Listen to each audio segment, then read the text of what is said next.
Selamat pagi, Namo Sang Hyang Adi Budaya, Namo Buddhaya.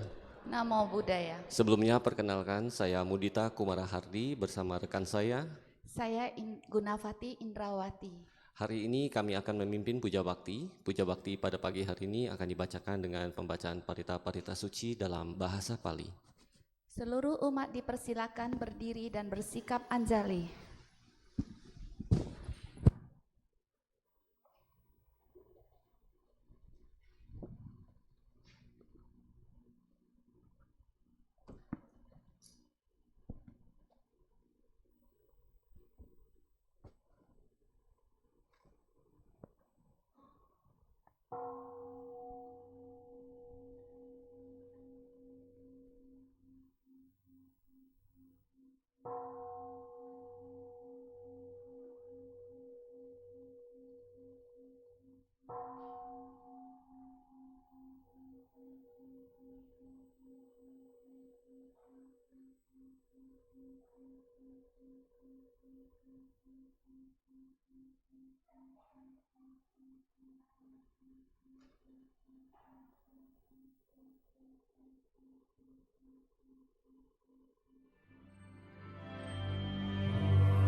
Kata pendupaan.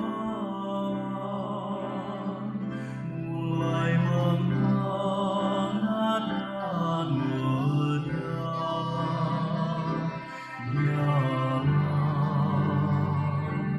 Dharma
Umat dipersilakan duduk dan bersikap anjali.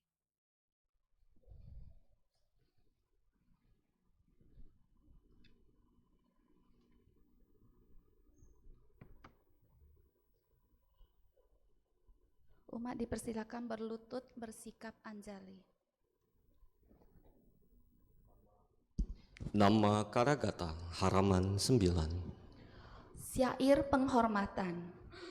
Bagawa yang maha suci telah mencapai penerangan sempurna. Dharma telah dibabarkan dengan sempurna oleh Bagawa. Sangga siswa Bagawa berperilaku baik. Di hadapan Buddha, Dharma, dan Sangga, aku bersujud. Arahang Samma Sambuddho Bhagawa Buddhang Bhagawantang Abhiwademi. Namo Buddhaya. Swakato Bhagavata Dhammo Dhamma Namasami. Namo Dhammaya. Supatipanno Bhagavato Sawaka Sangho Sangha Namami. Namo Sanggaya.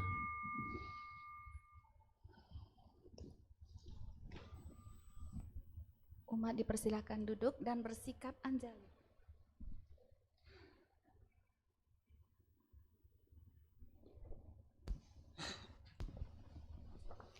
Wandana halaman 16. Syair penghormatan.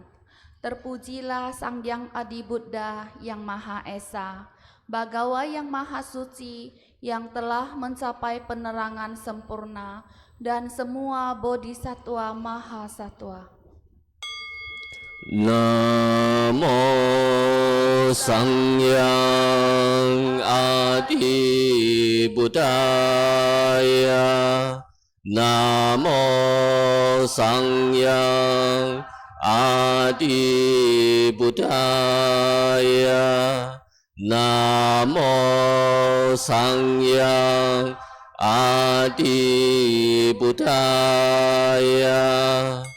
Namo Tassa Bhagavato Arahato Samma Sambuddhassa. Namo Tassa Bhagavato Arahato Samma Sambuddhassa. Namo Tassa Bhagavato Arahato Samma Sambuddhassa.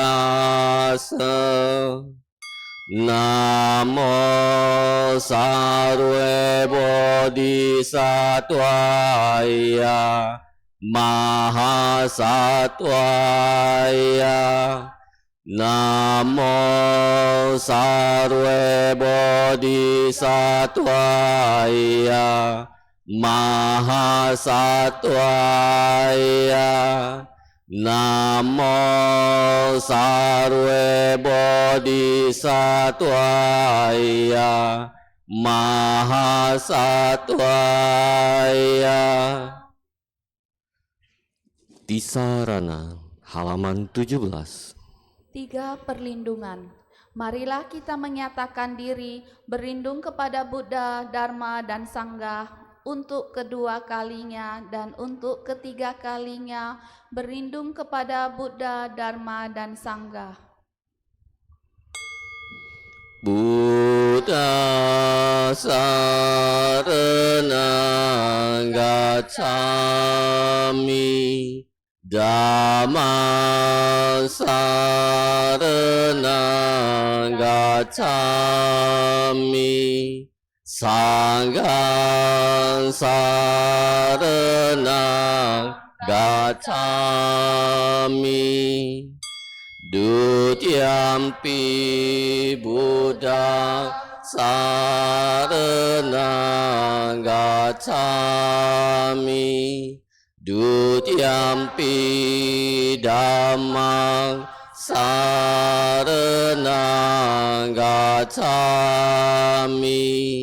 dutiyampi sanghang saranang gacchami tatiyampi buddhang saranang gacchami tatiyampi dhammang saranang gacchami tatiyampi sanghang saranang gacchami. Pancasila. 5 sila.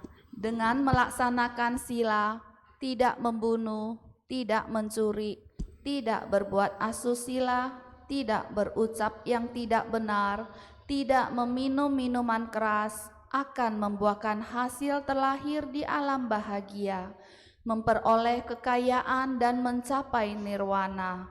Marilah kita menyatakan tekad berusaha melatih diri melaksanakan 5 sila. Anatipata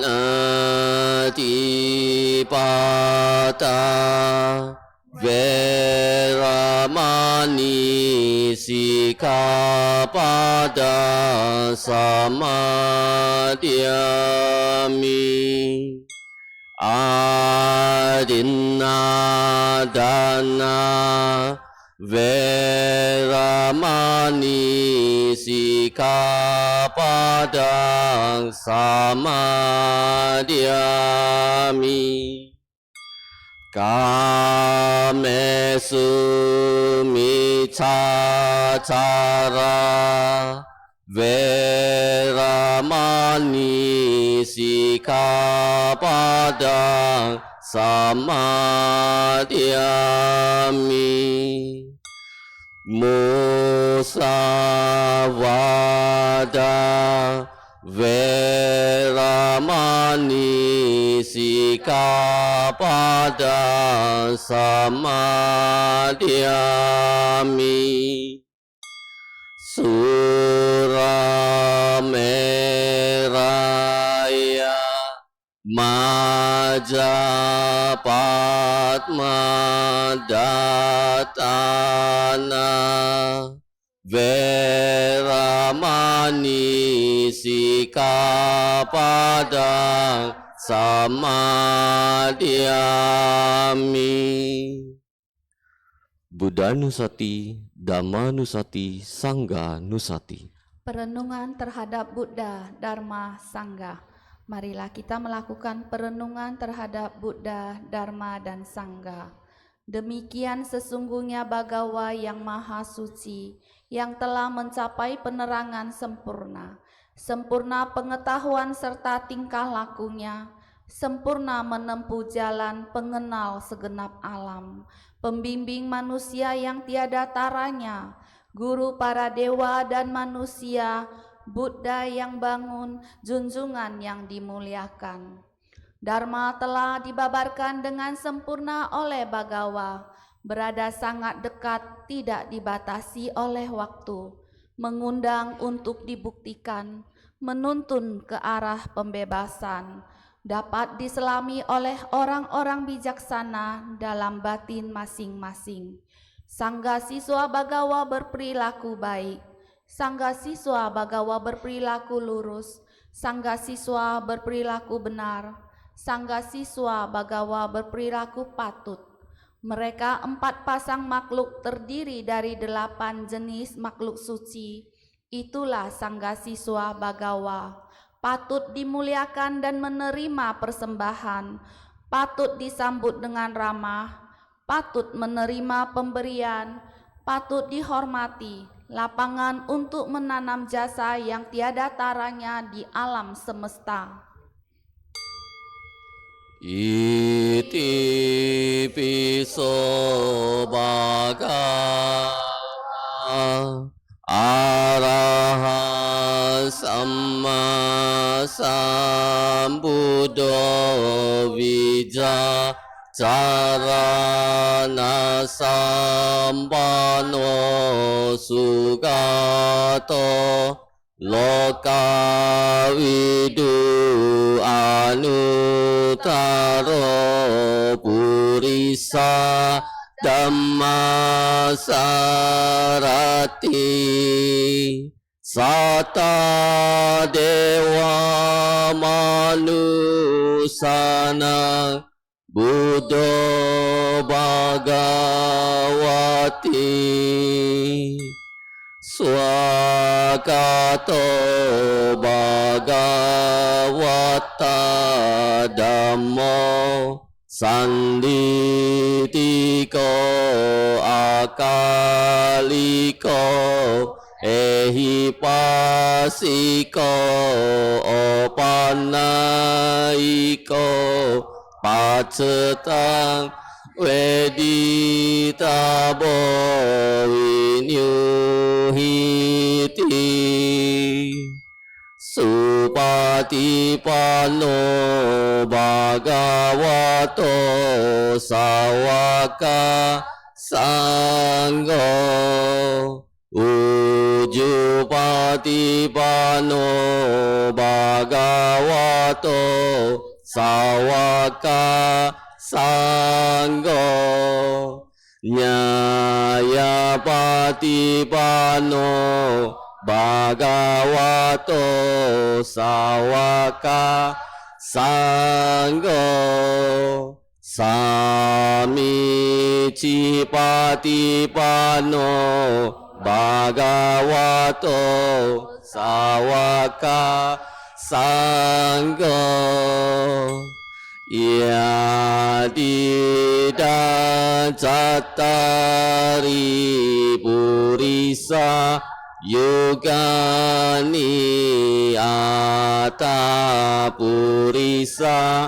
Pugala esa bhagavato Sawaka Sangho Ahuneyo pahuneyo dakineyo anjali karaniyo anutarang punya ketang lokasati.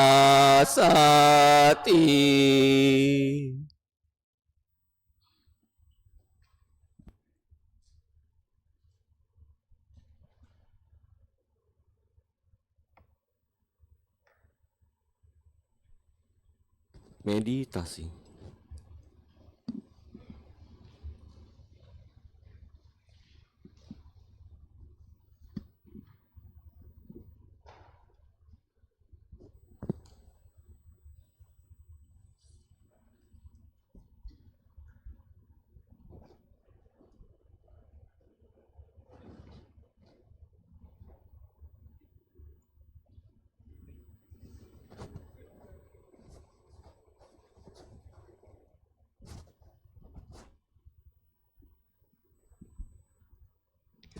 Marilah bersama-sama berlatih meditasi duduk.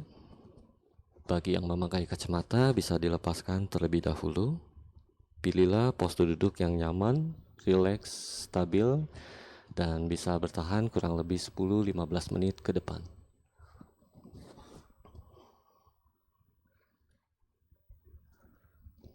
Pastikan kedua lutut menyentuh pada matras duduk Anda, dan bagi yang duduk di atas kursi, pastikan kedua telapak kaki menyentuh pada lantai. Bawa telapak tangan di atas pangkuan kaki dengan sikap mudra, dengan tangan yang aktif berada di bawah dan tangan yang tidak aktif berada di atasnya. Kedua ibu jari bersentuhan secara ringan membentuk sebuah lingkaran kecil, mulut ditutup,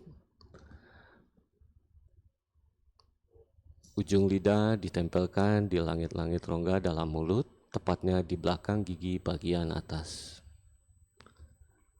Hadirkan seulas senyuman kecil pada wajah agar otot-otot wajah menjadi lebih rileks. Perlahan, arahkan pandangan mata 1 meter di depan Anda dan biarkan kelopak mata turun secara alami.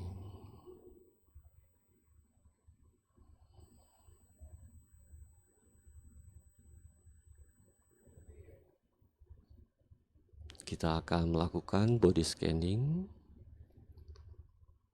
Ubun-ubun rileks, kening rileks, mata rileks, hidung rileks, mulut rileks, otot-otot wajah rileks, kedua telinga rileks, bagian leher rileks, bagian pundak rileks,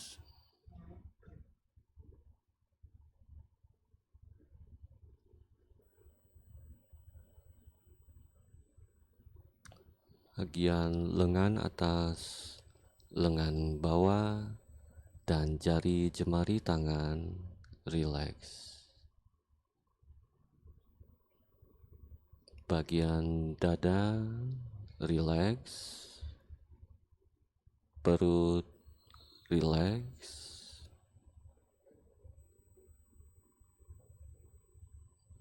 punggung atas, punggung tengah, dan punggung bawah rileks.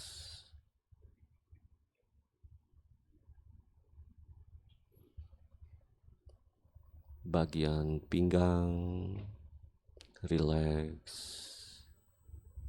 bagian bokong rileks,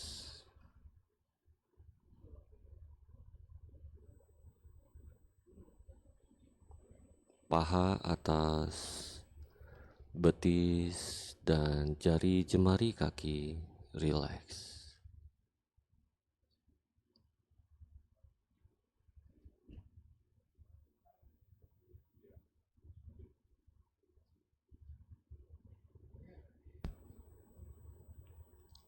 Rasakan keseluruhan tubuh yang semakin rileks. Pikiran pun semakin rileks.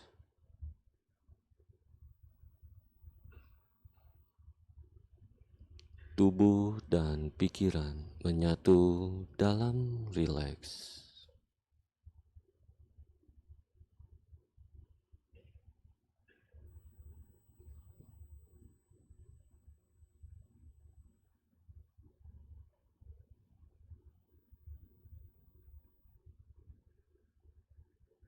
Jika Anda merasa belum cukup rileks, Anda dapat kembali melakukan relaksasi bagian-bagian tubuh hingga merasa rileks.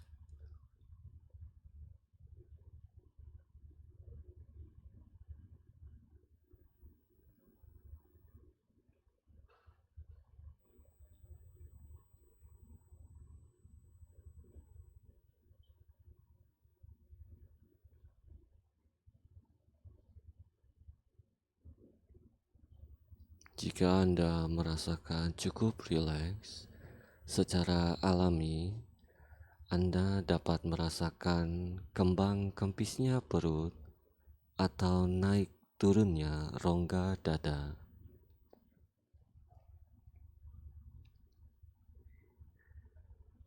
Perlahan bawa perhatian Anda pada area sekitar hidung.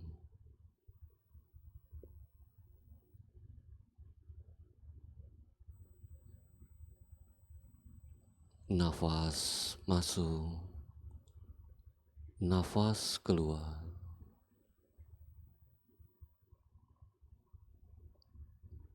Nafas masuk, saya tahu nafas masuk. Nafas keluar, Saya sadar nafas keluar.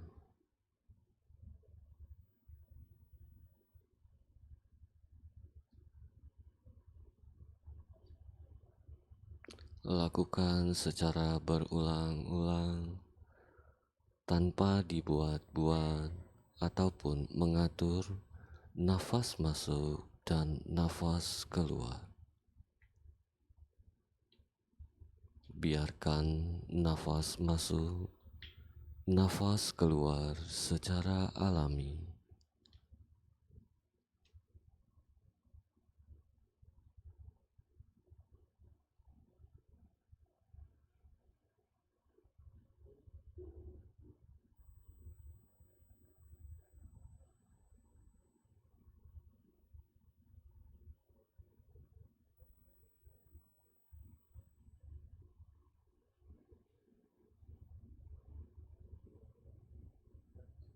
Sadari nafas yang masuk dan nafas yang keluar melalui hidung.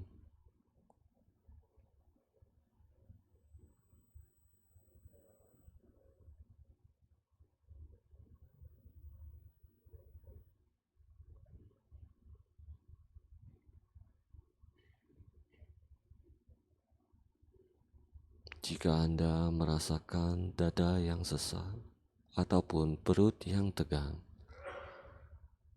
Anda dapat kembali melakukan relaksasi bagian per bagian tubuh hingga Anda benar-benar merasakan rileks.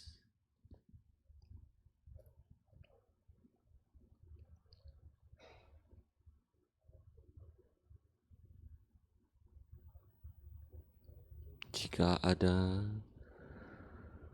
pikiran acak yang timbul, cukup amati dan kembali ke metode.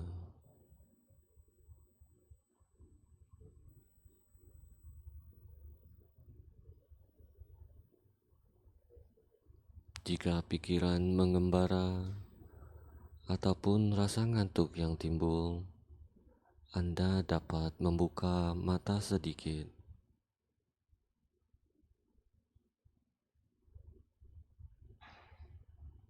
Bertekadlah untuk mengizinkan diri Anda sekedar hadir dan duduk di sini dengan rileks dan nyaman, dan selalu bersama dengan metode sampai bunyi yincing kita undang.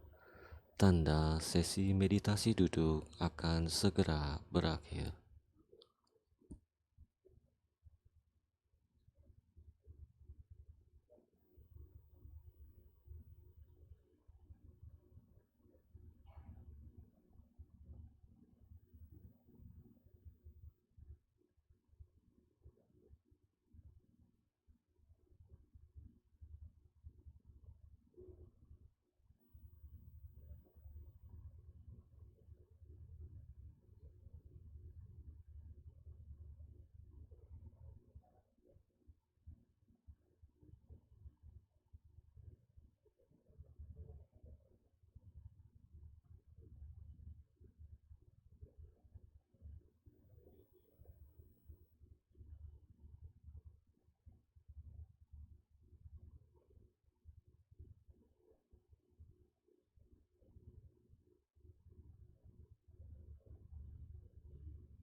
Dengan mata tetap tertutup, bawa kembali pikiran Anda dengan mengatakan sesi meditasi duduk akan berakhir. Perlahan, tarik nafas yang panjang melalui hidung sebanyak 3 kali.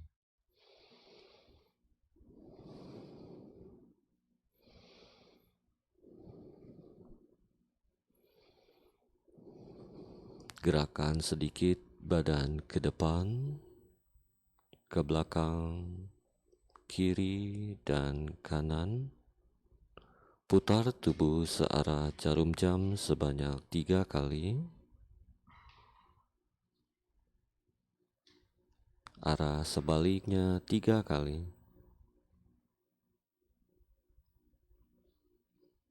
Bawa telapak tangan di depan dada bersikap anjali. Membuka mata. Sesi meditasi duduk selesai. Membuku hormat.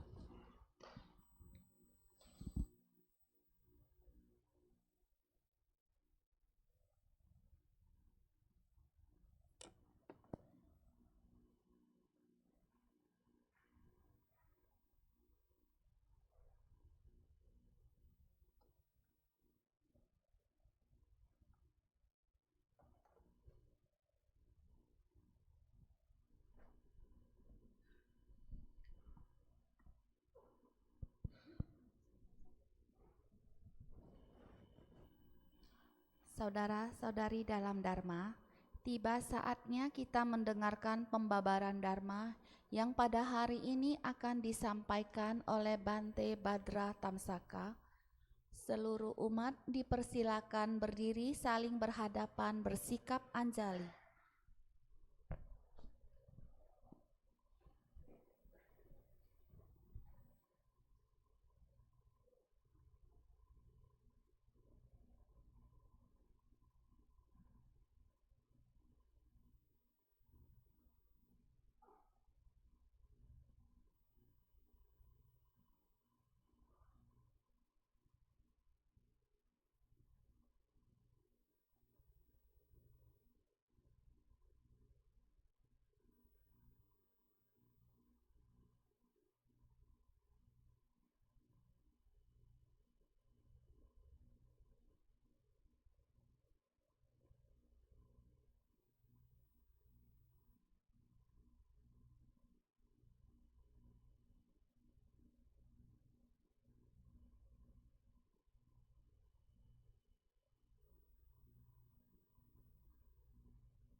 Seluruh umat dipersilakan duduk bersikap anjali.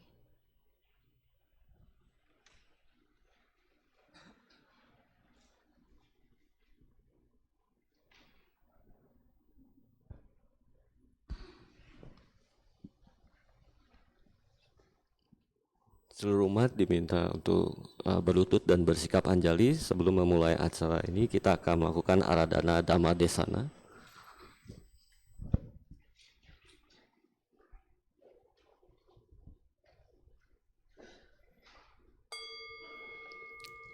Brahma Loka Dipati Sahampati Katanjali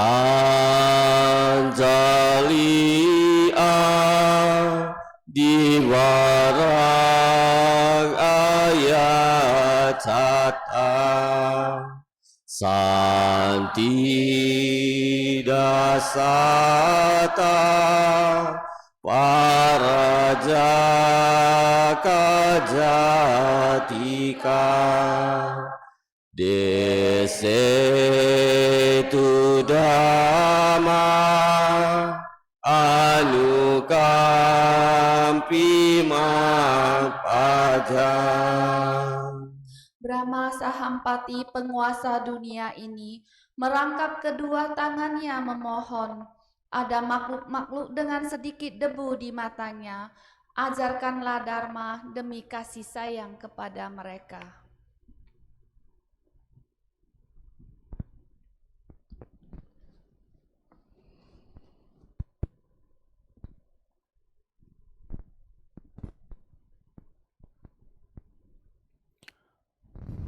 Namo Sang Hyang Adi Budaya, Namo Buddhaya.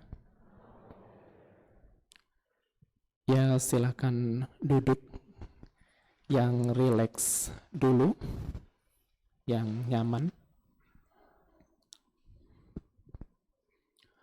Bapak Ibu yang saya hormati, merupakan suatu kebahagiaan ya bagi kita bersama pada hari ini. Kita tentunya dapat berkumpul, lalu kita melakukan banyak kebajikan secara bersama-sama di Wihara Ekayana Serpong ini. Dan mudah-mudahan ini akan menjadi rutinitas kita, menjadi kebiasaan kita, dan menjadi semangat kita untuk belajar agama Buddha lebih maju. Karena tanpa Bapak Ibu maupun Sangga, agama Buddha tidak akan berkembang dan tidak akan maju. Jadi kita yang hadir pada hari ini di wihara ini, semuanya ikut ambil alih ya, artinya ikut berpartisipasi untuk perkembangan agama Buddha maupun perkembangan spiritual kita secara bersama-sama. Saya merasa bahagia sekali dan senang. Ini kalau nggak salah ketiga kalinya ya saya menyampaikan dhamma di sini, dan nampaknya hari ini sangat penuh ya. Kalau rame kan semangat untuk membabarkan dharma. Tapi kalau hanya satu atau dua orang atau separuh dari dharmasala ini agak sedikit kecewa. Walaupun sebenarnya dhamma dibabarkan itu tidak melihat berapa banyak yang hadir, tidak melihat jumlahnya harus banyak atau sedikit. Ya, karena sebenarnya belajar dharma ini yang paling penting adalah kualitas yang menerima dhamma tersebut mengerti atau tidak. Itu yang pertama. Yang kedua, setelah mengerti dipahami. Setelah dipahami, gongnya itu adalah mempraktekkan. Kalau sudah praktek, dapat manfaat, itu baru dikatakan kita berhasil mempelajari dharma. Nah, Bapak Ibu yang saya hormati, hari ini saya akan berbicara tentang agama Buddha di era modern. Nah, ada sesuatu ungkapan yang menurut saya sangat penting yang disampaikan oleh para ilmuwan, tentunya sesuai dengan apa yang diajarkan Buddha. Jadi di dunia ini tidak ada yang abadi. Di dunia ini tidak ada yang abadi, kecuali ketidakabadian itu sendiri. Artinya yang dikatakan abadi itu adalah ketidakkekalan. Yang dikatakan abadi itu adalah perubahan. Perubahan itu tidak abadi, tapi abadi dan ada selamanya. Paham ya maksud saya? Mungkin agak susah memahaminya. Jadi intinya yang dikatakan keabadian itu sebenarnya ketidakabadian, yaitu perubahan. Sama dengan topik yang akan saya sampaikan pada hari ini tentang agama Buddha di era modern. Nah, kita harus melihat sejarah ya, Bapak Ibu. Agama Buddha, perkembangannya di seluruh dunia sampai saat ini selalu mengalami perubahan. Tidak ada yang tidak berubah. Semuanya berubah. Sepakat tidak Bapak Ibu bahwa semuanya berubah? Ada yang tidak sepakat? Ada? Semua sepakat ya? Sepakat. Jadi kita lihat sejarahnya dulu. Jadi pola kehidupan seorang sama Sang Buddha, kalau sekarang sama Sang Buddhanya adalah Buddha Sakya Muni. Kan Buddha ada 3 ya Bapak Ibu. Ada Paceka Buddha, Sawaka Buddha, dan sama Sang Buddha. Yang sekarang sama Sang Buddhanya adalah Buddha Sakya Muni. Di kehidupan lampau yang lalu, sama Sang Buddhanya ada lagi. Di kehidupan mendatang akan ada lagi. Jadi setiap satu siklus dunia hanya ada satu sama Sang Buddha. Polanya sama. Yang saya maksud polanya sama itu lahirnya di mana, orang tuanya siapa, di daerah mana, gurunya siapa, pengikutnya siapa, kekayaannya bagaimana, murid utamanya siapa, dan bagaimana polanya mirip dari setiap sama Sang Buddha yang muncul di dunia ini. Jadi kalau sekarang Sakyamuni Buddha, zaman dulu ada Buddha yang lain, zaman yang akan datang ada Buddha Maitreya, itu polanya sama. Ya, mirip-mirip. Walaupun di zaman sekarang banyak perbedaan dari banyak sisi. Kalau zaman dulu, Bapak Ibu, perkembangan agama Buddha pertama kali itu dibabarkan oleh Buddha Sakyamuni kepada 5 petapa, lalu menyebar ke penjuru dunia, ya, sehingga kita sekarang mengenal ada 3 mazhab dalam agama Buddha. Ada Theravada, ada Tantrayana, dan ada Mahayana. Lalu di daerah-daerah lain juga, ya, mazhab-mazhab yang lain juga berkembang. Bahkan puluhan yang berkembang di luar negeri sana. Tapi induknya satu ya, induknya satu dari India, dari Buddha Sakyamuni. Jadi dari beberapa mazhab, dari beberapa ajaran yang di dalamnya, poin-poinnya itu semuanya berkembang. Zaman Buddha dulu tidak ada pembabaran Dharma melalui lagu, tidak ada. Ya. Adanya bukan lagu sebenarnya. Inspirasi waktu Buddha bertapa ada bunyi gitar itu kan, kalau dikencangkan suaranya tidak bagus, kalau terlalu kendor tidak bagus. Jadi intinya harus sedang supaya suaranya bagus. Yaitu hanya catatan sedikit tentang musik. Jadi seiring perkembangan waktu semuanya berubah. Termasuk kondisi moralitas manusia berubah.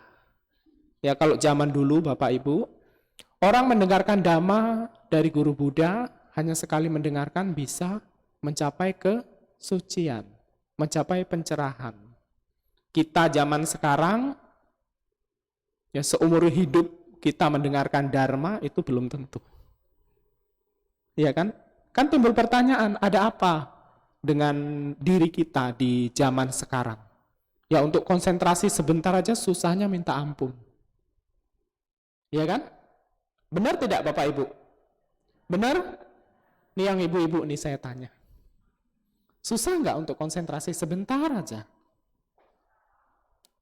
Banyak susahnya apa banyak tidaknya? Banyak susahnya ya. Apa yang menyebabkan itu kan jadi tanda tanya besar. Apakah perkembangan zaman sekarang yang mempengaruhi? Apakah makanan?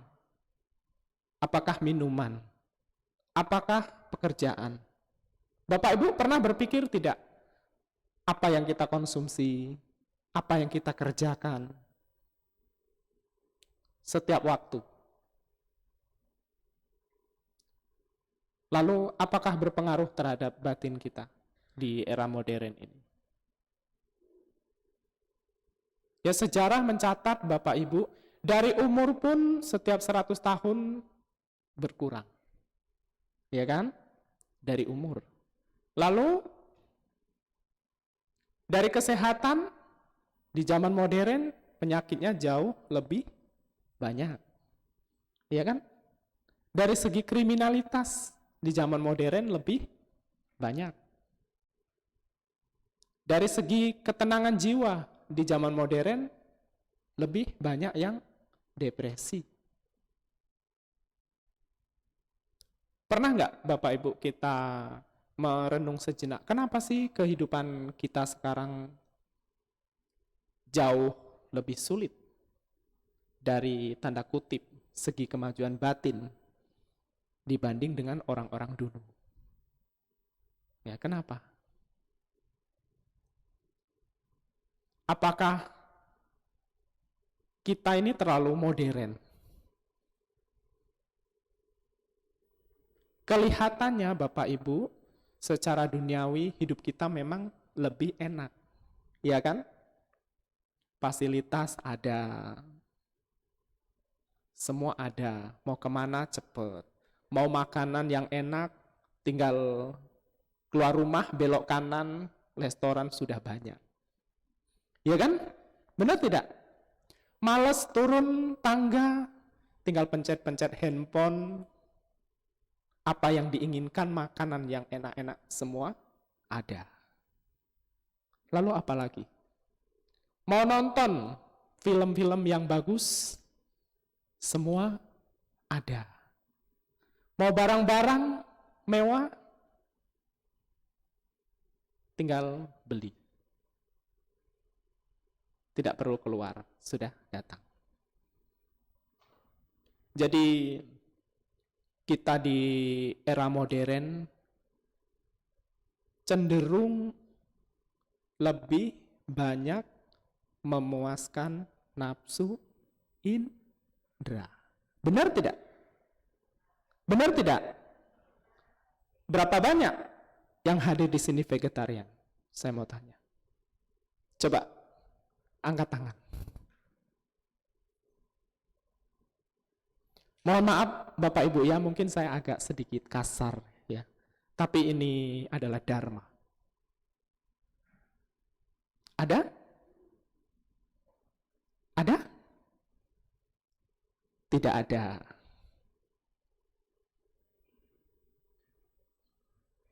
Ada yang meditasi sehari mungkin 20 menit aja atau 10 menit? Ada? Coba dong angkat tangan, pengen tahu saya. Oke. Lumayan. Ada yang makannya bisa 2 kali sehari? Bisa ya? Saya pernah mencoba selama 2 bulan makan sehari sekali. Bisa tuh? Ada Bapak Ibu? Yang makannya 2 kali sehari? Ada. Pasti lebih sehat. Ya, kakek saya makannya sehari sekali. Umurnya 105. Masih sehat. Oke, saya tanya lagi. Mohon maaf ini ya, saya bukan menghakimi ya. Cuma supaya pemikiran kita itu terbuka. Mengerti kehidupan kita di era modern ini. Oke, satu pertanyaan lagi. Akhir-akhir ini Bapak Ibu merasa nggak iklim lebih panas? Merasa? Ya, berdasarkan banyak berita yang saya baca ya di media sosial, tentunya yang kredibel, yang terpercaya bahwa salah satu kondisi cuaca di Jakarta yang terburuk, salah satu yang terburuk di dunia. Ya kan? Sudah pada level yang mana? Ya, di atas level waspada. Nah, itulah sedikit saya cerita potret kehidupan kita sekarang. Ya kan? Nampaknya kita semua kelihatan baik-baik saja. Ya kan? Wajahnya bagus. Ya kan? Penampilannya bersih, bajunya bagus. Lalu apa lagi? Kelihatannya sekilas sepintas, secara kasat mata, nampaknya bahagia dari raut wajahnya, dari pancaran matanya. Ya. Tapi secara ilmu filsafat itu belum tentu. Iya kan? Belum tentu. Ada satu buku, saya tidak perlu sebutkan judulnya, yang mengatakan bahwa manusia di era modern, ya termasuk saya dan kita, sebenarnya sakit. Paham ya maksud saya? Sebenarnya sakit. Sakit apa? Sakit terlalu banyak mengumbar keinginan duniawi. Dari sekian banyak yang di sini saya tanya, ada nggak yang vegetarian? Tidak ada. Ya, padahal vegetarian dari banyak penelitian salah satu yang dapat menyelamatkan bumi. Ya kan? Jadi manusia di era modern ini cenderung banyak keserakahan. Ya, sudah jarang di era sekarang mengendalikan diri, itu jarang. Ada, tapi jarang. Jadi lebih banyak yang mengikuti fashion, mengikuti tren kehidupan modern. Sakit sedikit Panadol. Ya maaf ya kan?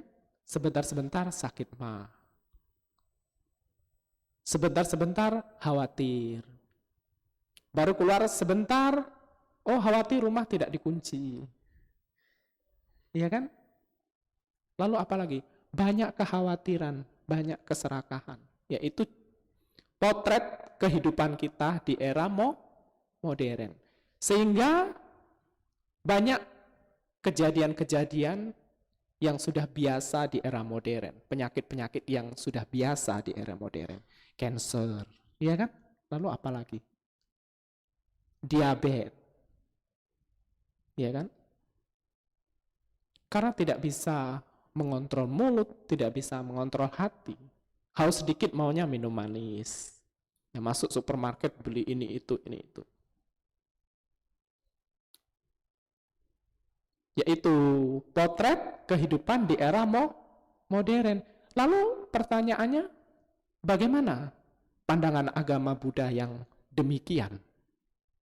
Buddha sudah menjelaskan bahwa di masa mendatang moral manusia akan merosot. Zaman sekarang sudah terbukti. Ya kan?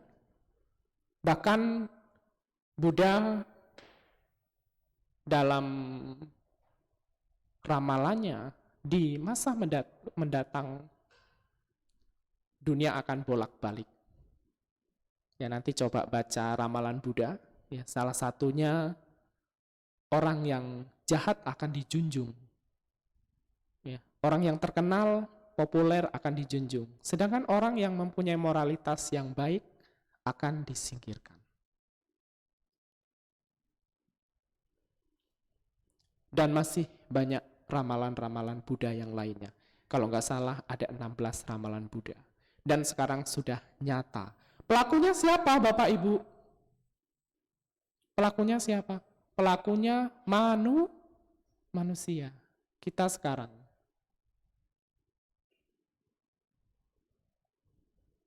Dan itu akan berlangsung nanti sampai umur manusia itu kurang lebih 10 tahun sudah menikah dan punya anak.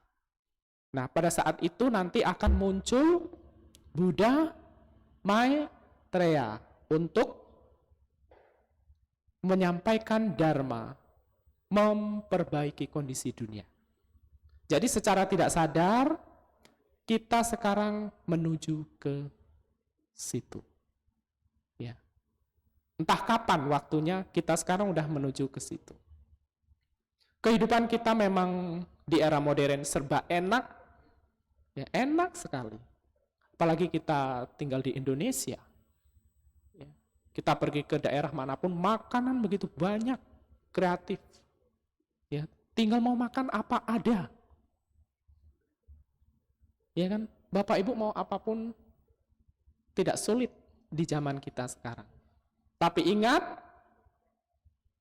kecenderungan manusia sekarang lebih banyak memuaskan nafsu indranya, bukan kecenderungan memenuhi kebutuhan hidup secukupnya.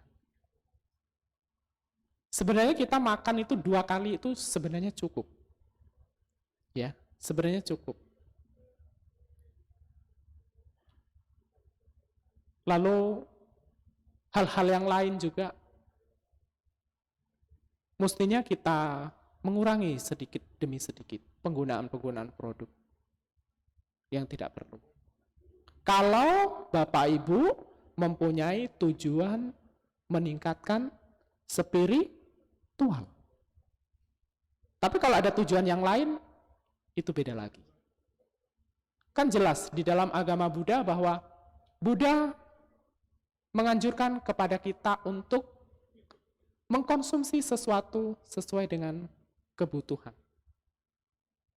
Lalu timbul pertanyaan, kalau kebutuhannya banyak, ya kalau kebutuhan banyak itu salah satu ciri-ciri keserakahannya tebal.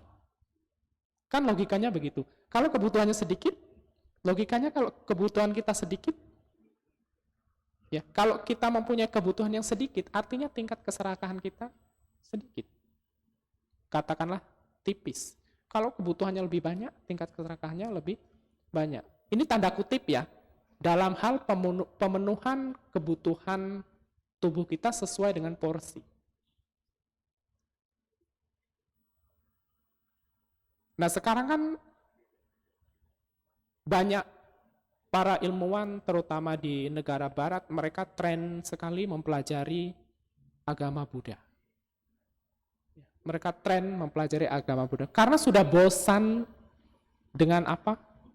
Sudah bosan dengan kondisi-kondisi yang mereka terima di era modern ini. Ya sekarang banyak penyakit, banyak orang depresi, apalagi maaf kalau Bapak Ibu ke Jepang lihat orang teriak-teriak di depan umum itu karena stres terlalu banyak bekerja, itu sesuatu yang biasa.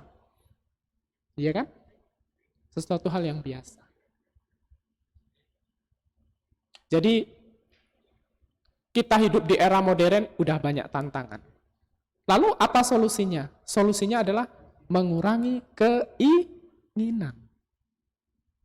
Ya, mengurangi keinginan. Bukan mengurangi kebutuhan ya, beda ya. Kebutuhan sama keinginan beda. Kalau bicara keinginan itu kadang-kadang bukan yang dibutuhkan. Benar ya Bapak Ibu? Ingin ini, ingin itu, padahal tidak dibutuhkan. Nah itu sekarang sudah menjamur di era modern. Sudah menjamur. Jujur, kalau saya pribadi kadang-kadang sedih kalau umat terlalu memanjakan sangga. Ya kan? Pagi dikasih makan ini, jam 8 dikasih lagi, jam 9 dikasih lagi. Jam 10 dikasih lagi. Siang dikasih lagi. Sore ditawarin pergi makan kemana. Nggak pergi, dibilang tidak menghargai. Tapi secara dharma itu buruk untuk perkembangan batin. Secara dharma ya, buruk untuk perkembangan batin. Ya kadang-kadang yang demikian seperti mata pisau. Mata pisaunya 2. Di ujungnya ada madunya. Dijilat sedikit manis, tapi di dalamnya ada sesuatu yang tajam yang dapat melukai. Gitu. Makanya di era modern ini Bapak Ibu, kita semua, bukan hanya saya, harus lebih paham, lebih mengerti tentang kondisi kita sekarang. Kadang-kadang lingkungan juga sangat mempengaruhi Bapak Ibu. Tetangganya lebih maju, nah Bapak Ibu sibuk. Ya, tetangganya usahanya lebih maju, nah Bapak Ibu sibuk. Ya, membandingkan dan lain sebagainya. Lalu apa lagi? Banyak. Sehingga apa? Sehingga memasukkan energi-energi negatif. Jadi gejolak keserakahan itu muncul. Gejolak kebencian itu muncul. Padahal hal demikian sangat membahayakan. Kan Buddha menjelaskan kepada kita, untuk pandai-pandailah mengatur diri, pandai-pandailah mengatur emosi. Banyak penyakit sekarang karena apa? Karena gangguan-gangguan emosi. Ya, tidak ada manajemen emosi yang baik. Ya, Anda bekerja di satu perusahaan, ya, misal Anda lebih senior. Lalu junior Anda kok lebih maju dari Anda? Tiba-tiba dia nyelip menjadi jabatannya lebih tinggi. Ya, lalu timbul gejolak dalam jiwa. Kenapa dia lebih dari saya? Lalu apa lagi? Kenapa bukan saya? Kenapa bukan saya menduduki jabatan itu, malah junior saya? Dan lain sebagainya. Ya, sehingga timbul pemikiran-pemikiran A, B, C, D, E, F, G, sehingga tidak tenang. E, F, G, dan lain sebagainya. Timbul ini, timbul itu, timbul ini, timbul itu. Yaitu resiko Anda sebagai umat rumah tangga. Tapi ingat, ya, apa yang Anda terima adalah cerminan diri Anda. Ingat ya Bapak Ibu, apa yang kita terima adalah cerminan diri kita. Maaf ngomong, kalau Anda miskin, bisa jadi kehidupan lampau Anda tidak berdana. Ya, kalau Anda jelek seperti saya, bisa jadi dulunya kurang menjalankan sila. Nah, kalau udah tahu, sekarang waktunya kita memperbaiki diri. Kita di era modern, tantangannya banyak sekali. Ya, banyak sekali. Kalau kita tidak berhati-hati, ya, semasa hidup Anda terlena dengan banyak kesenangan, pengen rumah mewah, mobilnya pengen ganti terus, nggak tahu apa tujuannya, lalu apa lagi? Gaya hidupnya harus mengikuti tren dan lain sebagainya.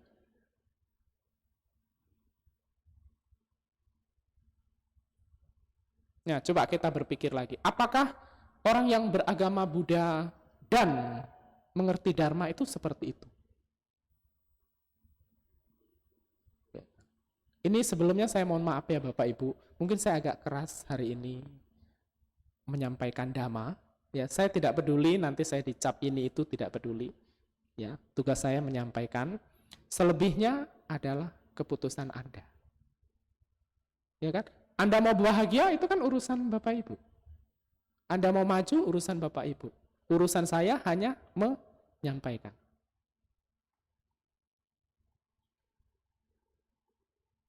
Karena kehidupan kita di era modern yang dikatakan kita ini modern loh. Ya. Ya, kita ini modern. Dulu orang masak pakai kayu, sekarang kita pakai kompor gas. Ya, lebih canggih lagi pakai kompor listrik. Nggak tahu lagi nanti ada inovasi apa lagi. Bisa aja masak tidak pakai apa-apa, sudah jadi.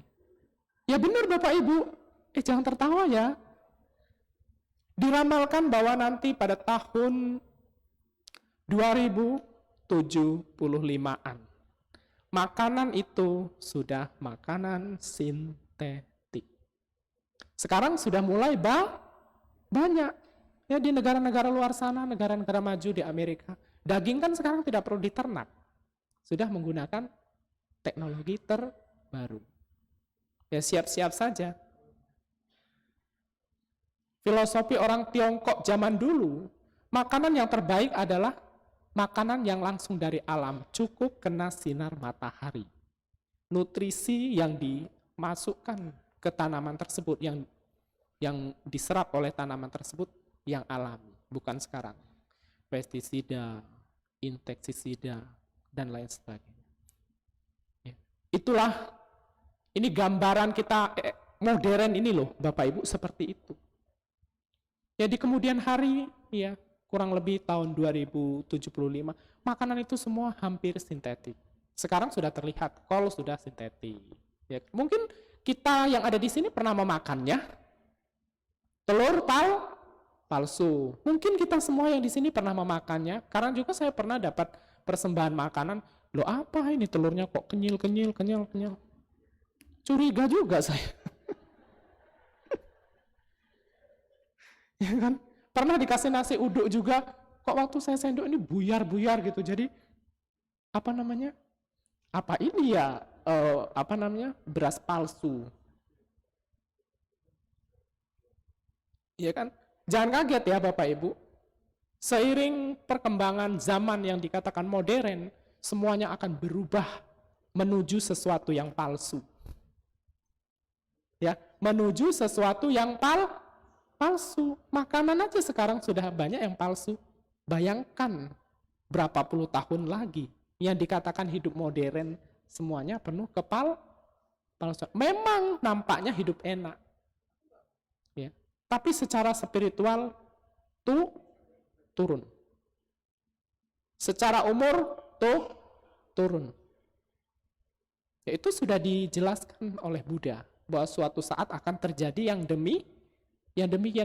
Sekarang Bapak Ibu tinggal milih, kita semua yang ada di sini tinggal milih. Mau ngikutin itu atau sebisa mungkin kita tidak menjadi serakah.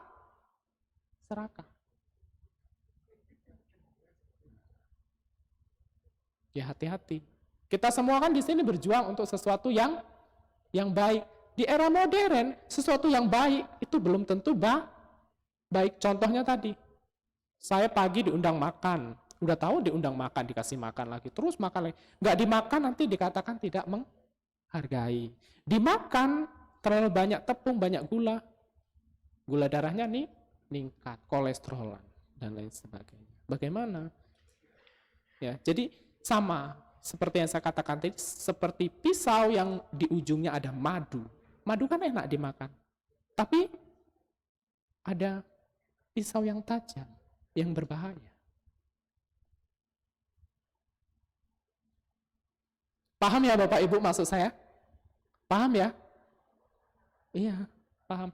Jadi umat juga harus mendukung sangga. Jangan terlalu memanjakan.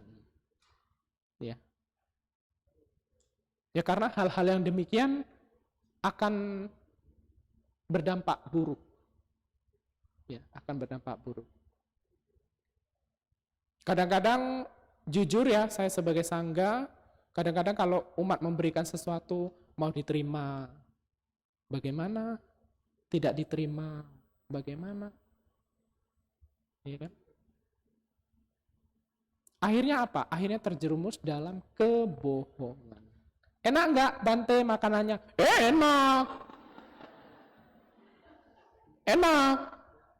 Padahal sudah makan 3 porsi 2 jam yang lalu dikasih lagi. Ini sorry ya Bapak Ibu, sorry banget. Ya, sorry banget. Ya. Jadi seperti itu. Yang ini sederhana banget yang terjadi sekarang itu sederhana seperti itu. Tapi banyak sesuatu di belakangnya itu membahayakan. Ya, termasuk sakit sedikit, minum obat, dan lain sebagainya. Ya kakek saya yang umur 105 tahun, sakit kepala sedikit, mana mau minum obat-obat modern. Cari yang tradisional dulu. Ya. Olesin jahe. Ya kan? Nanti timbul pertanyaan, saya kan di kantor Bante, sibuk dan lain sebagainya. Adanya itu mau nggak mau minum itu. ya, alibi, mencari alasan. Ya, itu tergantung Anda masing-masing. Jadi saya hanya menyampaikan pandangan-pandangan, saya tidak memaksa Bapak Ibu harus menuruti saya, tidak memaksa ya, saya hanya memberikan, kalau Bapak Ibu mau pergi ke gunung, saya itu hanya memberikan peta. Ya ini loh petanya, kalau mau sampai puncak gunung, mau mengikuti ya sampai, enggak ya terserah Anda. Kan tidak ada paksaan. Sama dengan Buddha dalam Kalama Sutta. Apakah Buddha itu memaksa Upali untuk mengikuti Buddha? Kan tidak. Buddha hanya memberikan pandangan-pandangan. Kalau cocok, bermanfaat, ya silakan. Kalau enggak, ya silakan cari yang lain. Kan begitu. Jadi, kalau kita lihat kasus Upali seperti itu. Sama dengan kehidupan kita modern seperti ini, Bapak Ibu. Ya. Jadi sangga itu memberikan masukan-masukan. Ya. Kadang-kadang masukan itu pun belum tentu cocok untuk Bapak, Ibu. Tapi dari sekian banyak orang, ada yang cocok, ada yang tidak. Ya kan? Itu is okay, wajar. Sama dengan pemilihan umum, ya kan? Ada yang memilih A, ada yang memilih B. Kan wajar-wajar aja. Ya, jadi kalau saya menyampaikan sesuatu Bapak Ibu tidak cocok, itu sesuatu yang wajar. Kalau Bapak Ibu cocok, itu juga sesuatu yang wajar. Jadi kita datang ke wihara ini mengambil sesuatu yang bermanfaat untuk kita. Yang tidak bermanfaat, ya jangan digunakan. Gitu. Tapi ingat bahwa wihara adalah tempat yang suci. Wihara adalah tempat yang penting untuk perkembangan batin Bapak Ibu. Ya, karena di wihara ada meditasi, di wihara ada pembabaran dharma. Kalau ngambek, nggak datang ke wihara, nanti jadi terpuruk oleh pandangan-pandangan Anda yang tidak baik. Karena jelas wihara adalah tempat-tempat yang baik untuk perkembangan batin Anda. Ada beberapa umat yang kecewa tidak datang lagi ke wihara. Berarti dia bersekutu dengan kekecewaannya, sehingga tidak memperoleh pengetahuan yang baru, sehingga dia tidak maju. Ya kan? Maka saya katakan kepada Bapak Ibu, kalau misalnya datang ke wihara Anda tersinggung sedikit-sedikit, itu wajar. Ya kan? Tidak ada yang sempurna. Tetap harus datang wihara. Ya kan? Belajar dharma, liam keng, dan lain sebagainya. Meditasi. Kalau misalnya seumur hidup gitu-gitu aja, jangan salah. Anda sudah menabung berapa kebajikan di wihara untuk modal di kehidupan mendatang. Ada loh Bapak Ibu di satu wihara, ada umat itu, dari kecil sampai tua, datang terus ke wihara. Secara usaha dia tidak maju. Iya kan? Lalu hidupnya datar aja gitu-gitu aja, tapi dia senang. Di wihara pernah tersinggung? Pernah, saya tanya. Apakah pernah merasa tidak nyaman di wihara? Pernah. Apakah pernah tidak kebagian makanan? Pernah. Ya, maaf ngomong karena dia ekonominya di bawah level, waktu bakti sosial pernah nggak dapat beras, minyak? Pernah. Jawabannya. Tapi dia punya motivasi datang ke wihara tujuannya untuk melakukan kebaikan. Bapak Ibu duduk, ya ini duduk di wihara saja, Anda sudah berdana. Percaya nggak kata saya? Ya Anda telah berdana kepada saya, karena Anda memberikan kesempatan saya memutar roda dharma. Ya, jadi Anda duduk pun dengar saya ngoceh seperti ini, walaupun ocehan saya mungkin nggak bermanfaat untuk Anda, tapi Anda sudah berdana. Ya, karena Anda telah memberikan sesuatu kepada saya, memberikan kesempatan kepada saya untuk membabarkan dharma. Jadi balik lagi ke kisah orang yang saya ceritakan tadi. Jadi sepanjang hidupnya ke wihara terus. Ya kan? Suatu saat dia meninggal. Meninggal, yang datang sangganya hampir satu provinsi, bahkan bahkan dari sangga lain, tanpa diundang. Bayangin, artinya dia mempunyai kebajikan lain yang tidak diukur dari sisi materi. Nah, itu Bapak Ibu. Paham ya maksud saya? Oke, nampaknya waktunya sudah mau habis. Ya, jadi balik lagi ke sikap kita sebagai umat Buddha ya terhadap kehidupan sekarang itu dijelaskan ya di dalam Nata Sutta. Itu Buddha menyatakan bahwa dengan memiliki pengetahuan luas, seseorang berarti telah membuat perlindungan bagi dirinya sehingga dapat terhindar dari kehidupan yang penuh derita.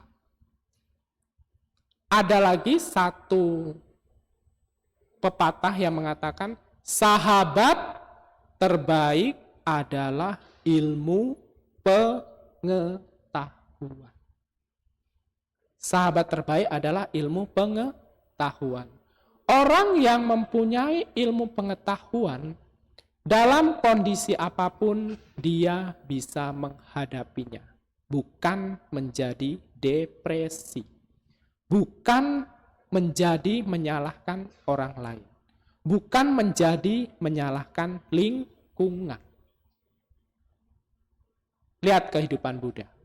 Buddha tidak pernah protes dengan lingkungan, Buddha tidak pernah protes kepada murid-muridnya, Buddha tidak pernah protes dana makanan yang dikasih ke Buddha.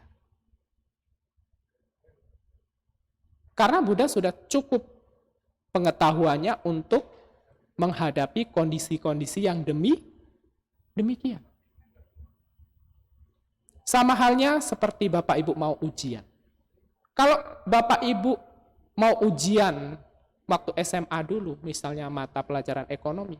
Kalau di mata pelajaran ekonomi itu sudah cukup pengetahuannya, maka menghadapi soal apapun ya enjoy aja. Kan logikanya begitu. Ya kan? Benar ya Bapak Ibu? Sama dengan seorang dokter. Kalau ilmu pengetahuannya cukup, dia enjoy aja menghadapi pasien dengan keluhan apapun. Dia tangani sesuai dengan bidangnya. Sesuai dengan keahliannya. Makanya ada pepatah yang bagus sekali. Sahabat terbaik adalah ilmu pengetahuan. Kita di zaman modern sekarang, umat Buddha itu harus membekali diri kita dengan pengetahuan. Jadi nanti misalnya ada tetangga yang ganggu, kalau pengetahuan tentang Buddha Dharma cukup, maka Bapak Ibu bisa menangani gangguan tersebut. Bukan membalas mengganggu. Itu bukan umat Buddha. Ya, itu bukan umat Buddha. Makanya saya katakan datang ke wihara penting. Bapak Ibu nggak bawa apa-apa ke wihara, duduk aja manis. Ya, dengarkan Bante atau romonya yang ngoceh-ngoceh kayak saya di depan ini. Dengar aja. Ya, mudah-mudahan dapat inspirasi. Ya, karena Anda duduk itu sudah berdana. Ya kan?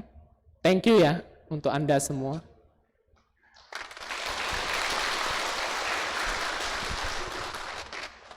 Ya, kurang keras lah tepuk tangannya itu.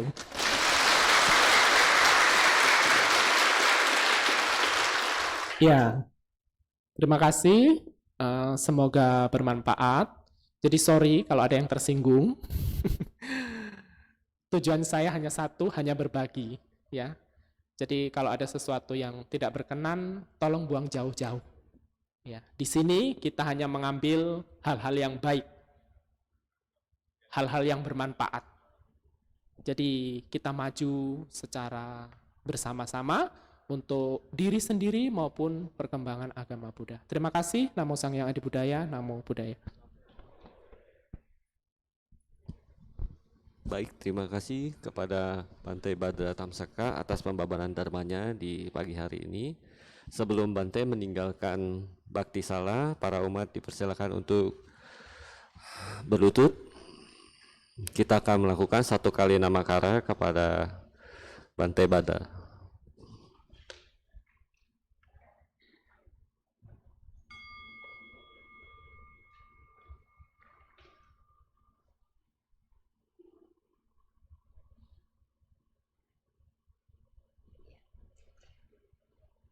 Seluruh umat dipersilakan berdiri, saling berhadapan, bersikap anjali.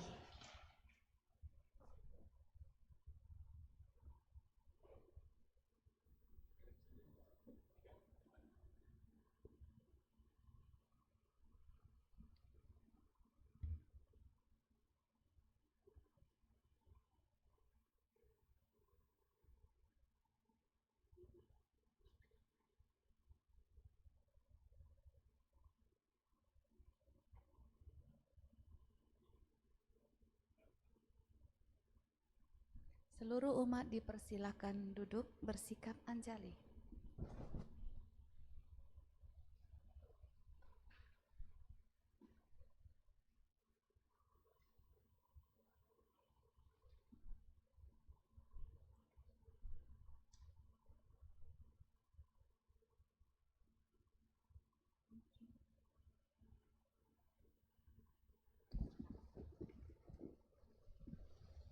Dana Paramita. Kini marilah kita menyalurkan kebajikan dengan berdana untuk kepentingan Dharma seraya menyanyikan lagu Dana Paramita.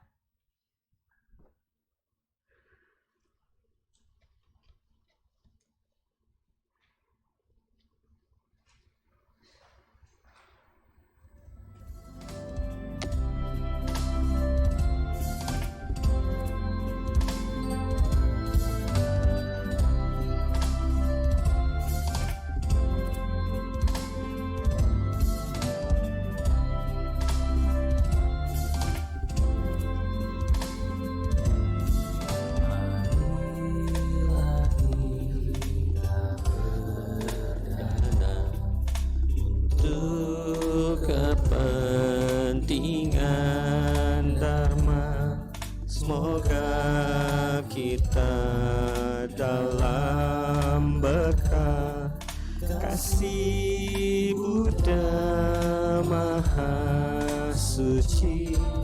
Berdanalah kita semua dengan hati ikhlas rela, semoga karma baik kita berlimpah rahmat Triratna.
Terima kasih atas dana yang telah diberikan. Semoga bermanfaat bagi perkembangan Buddha, Dharma, dan Sangha. Selanjutnya, marilah kita mendengarkan persembahan lagu yang akan dibawakan oleh tim kesenian.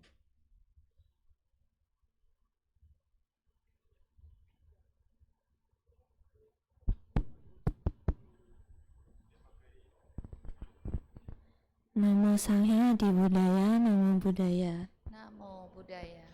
Saya Desi dari tim kesenian akan membawakan lagu Jethro Tull, Jalan Kebebasan. Bagi yang bisa ikut nyanyi ya.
Terima kasih kepada Desi atas persembahan lagunya.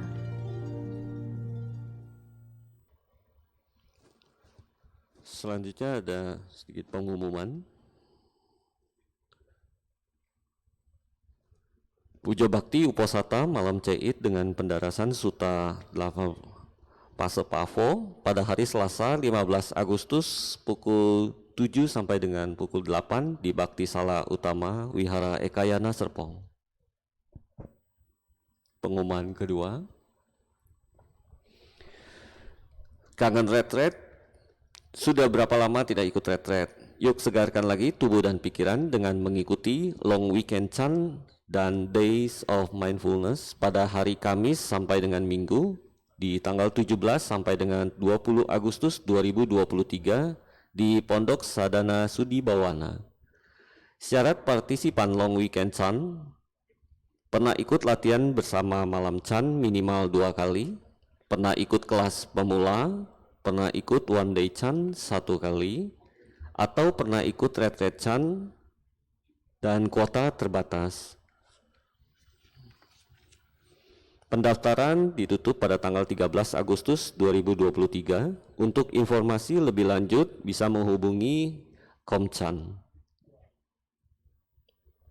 Pengumuman selanjutnya, retret kebersamaan Kopem West. Komisi Pemuda Wihara Ekayana Serpong akan mengadakan kegiatan spesial untuk teman-teman sambil belajar kepemimpinan bersama Kopem pada hari Kamis sampai dengan Minggu 17 Agustus sampai dengan 20 Agustus 2023 di Pondok Sadana Amitayus Bogor. Untuk sahabat Kopem yang berminat, daftar melalui link yang tertera di poster atau sosial media Ekayana Serpong. Biaya pendaftaran sebesar 200.000. Untuk informasi lebih lanjut silakan menghubungi Felicia. Pengumuman selanjutnya, Wihara Ekayana Serpong membuka kesempatan bagi Bapak, Ibu, Saudara-saudari untuk menanam karma baik dengan bergabung dengan tim media sebagai volunteer untuk setiap kegiatan di WES selama periode 2023 sampai dengan 2024.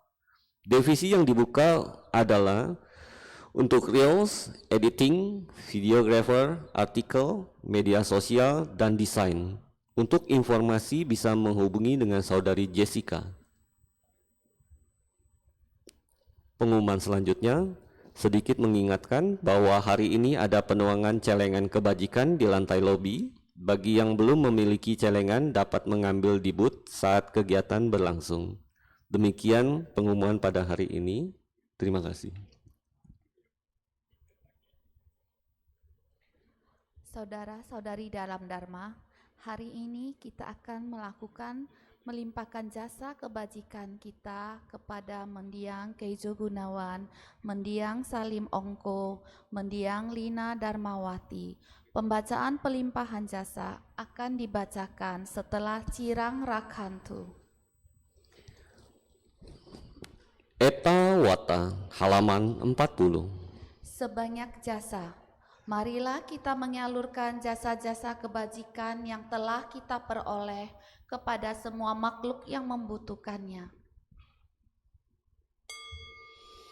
Eta Wata Te Amhehi Sambatang Punya Sampadang Sabe Dewa Anumodantu Sabah Sampati Siddhya Eta Wata Te Amhehi Sambatang Punya Sampadang Sabe Buta Anumodantu Sabah Sampati Siddhya Eta Wata Te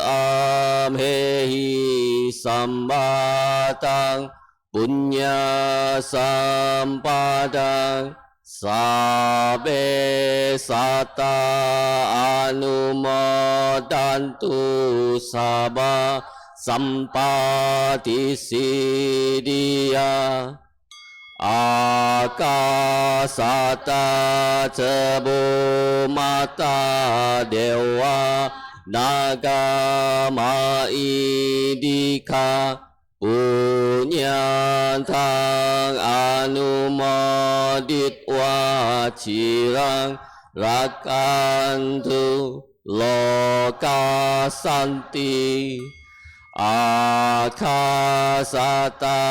tebu mata dewa naga maidika punyantang anumoditwa cirang rakantu Indonesia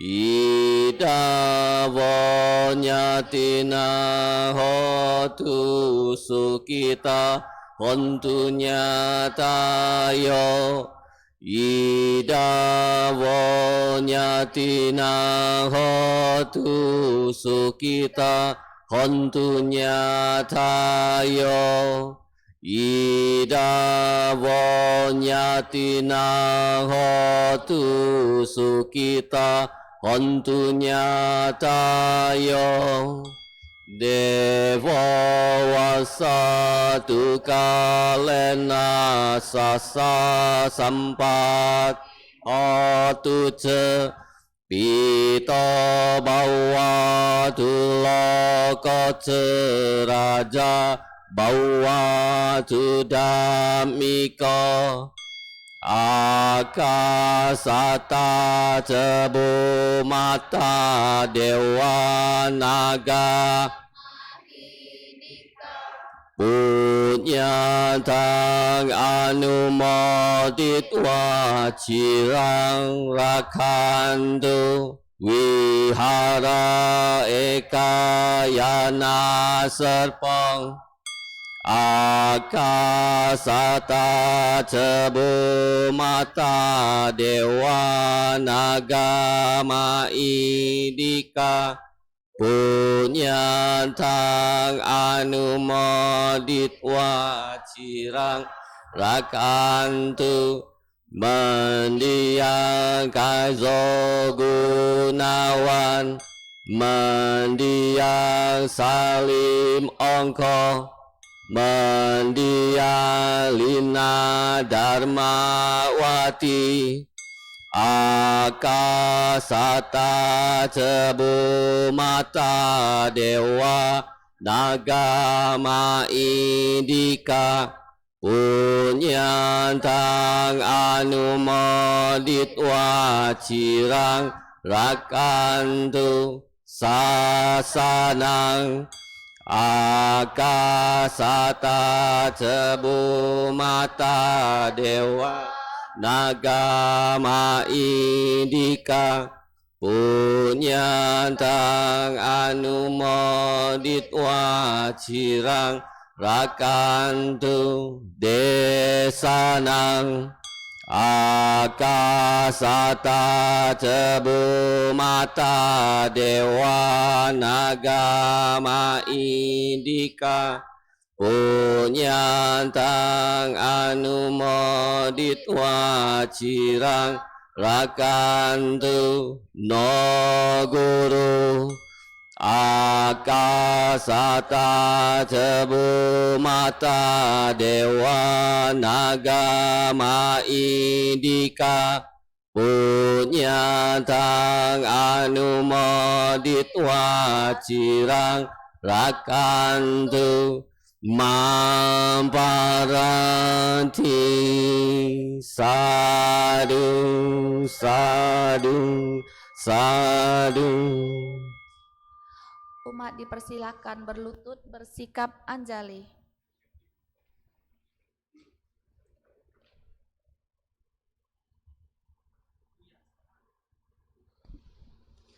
Nama Karagata.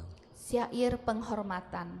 Bagawa yang maha suci telah mencapai penerangan sempurna. Dharma telah dibabarkan dengan sempurna oleh Bagawa. Sangga siswa Bagawa berperilaku baik. Di hadapan Buddha, Dharma, dan Sangga, aku bersujud. Araha sama sambuddho Bhagawa Buddhang Bhagawantang Abhiwademi Namo Buddhaya. Swakato Bhagavata Dhammo Dhammang Namasami. Namo Dhammaya. Supatipanno Bhagavato Sawaka Sangho Sanghang Namami. Namo Sanghaya. Sabe sata bawantu sukitata. Semoga semua makhluk hidup berbahagia. Sadu, sadu, sadu. Puja bakti selesai. Namo Sang Yang Adi Budaya. Namo Buddhaya.